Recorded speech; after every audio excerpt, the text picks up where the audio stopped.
Mutant pop star Leela Chaney organizes a free concert in Central Park to promote diversity in society and invites Professor Charles Xavier to speak at the concert.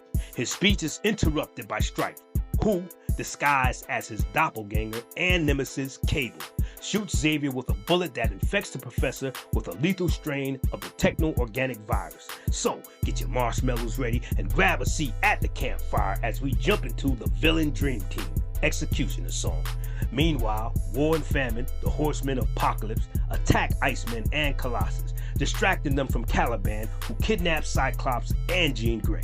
The Horsemen are working for Mr. Sinister, who is impersonating the Horsemen's former master, Apocalypse. Mr. Sinister organized the kidnapping as part of his newly formed alliance with Stryfe. Stryfe trades Mr. Sinister a canister containing the past and future Summers family DNA history. That's valuable. And receives Jean Grey and Cyclops in the exchange. While Xavier is rushed to the hospital, X-Factor and the Blue X-Men strike team go after X-Force, Cable's team of mutants. X-Force, however, is in the dark about Cable's current location, having been separated from him during a S.H.I.E.L.D. organized raid of their headquarters. But mutual distrust causes the two groups to attack and ultimately capture X-Force. Meanwhile, Mr. Sinister double-crosses Stryfe by revealing to the X-Men that Stryfe, under the guise of Cable, was the shooter, while the Blue X-Men strike team, X-Factor, Boom Boom, and Cannonball go after the Mutant Liberation Front. Storm's Gold X-Men strike team, along with Quicksilver, confront Apocalypse over Scott and Jean's kidnapping, hoping as well to gain a cure for the virus that is threatening Xavier's life. Apocalypse is incredibly weak, having been nearly killed by Cyclops in the previous encounter and prematurely awoken from his regeneration chamber by his minions, the Dark Riders. After learning from the Dark Riders that someone had been impersonating him and ordered his old minions to kidnap Jean and Scott, Apocalypse barely escapes with his life. Archangel finds himself becoming more and more consumed with punning Apocalypse for his crimes, most notably Apocalypse converting Archangel into the blue-skinned, metal-winged Angel of Death. The Mutant Liberation Front is defeated, though at the cost of Rogue being blinded by the MLF.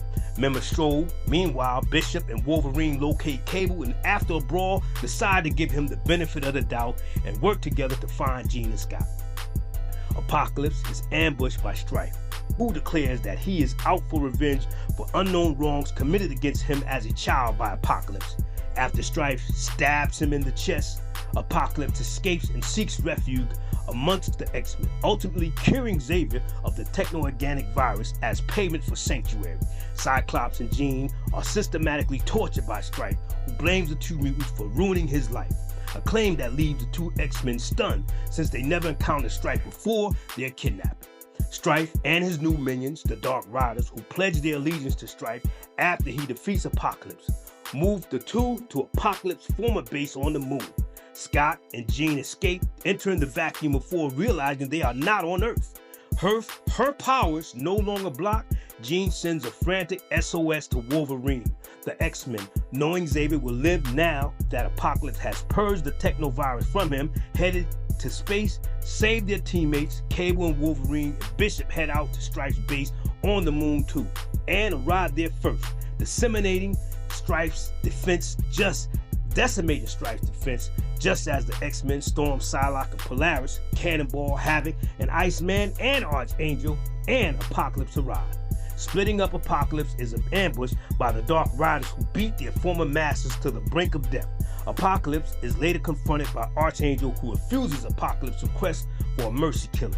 Upon catching Jean and Scott Summers outside the moon base, Stryfe takes them to a giant time portal he had constructed on the moon. As Cable, Cannonball, Havoc, and Polaris make their way to the tower, a force field is activated that prevents any without the Summers DNA from approaching the tower, just as Stryfe activated the tower's time portal technology. Stryfe planned this so he could confront Cable alone.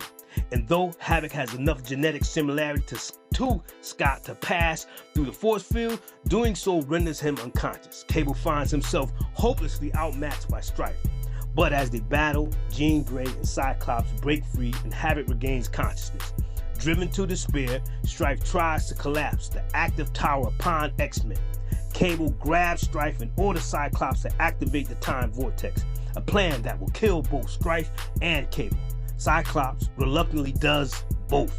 So both men are sucked into a massive vortex that is created as the tower explodes. Cyclops and Jean Grey begin to suspect that either Stryfe or Cable is Cyclops' son, Nathan Christopher Summers, who Cyclops was forced to abandon and send into the future after Apocalypse infected him with a technovirus. Mr. Sinister has a minion. Gordon opened the canister given to him by Stryfe, only to find it apparently empty. Though not revealed in X-Cutioners song, the canister in fact contained the legacy virus. Professor X discovers that the techno-organic virus has left him temporarily capable of walking and spends his few hours without paralysis, bonding with Jubilee. Rogue and Gambit hang out together as Rogue agrees to let Gambit be her eyes until she regains her sight, laying the groundwork for the two finally becoming a couple. Archangel and Beast rebuild the bar that Cyclops and Jean Grey were kidnapped in and think back to the days as the original X-Men. Thank you for clicking on TNN Comic Connoisseurs at the Campfire. Now, just go full nerd mode by clicking on like, subscribe, and tap the notification bell to be notified when new content has been uploaded. Then you will be crowned an official comic connoisseur. I'm Ra for Elm City Comic Book Collectors, and I'm out. Peace.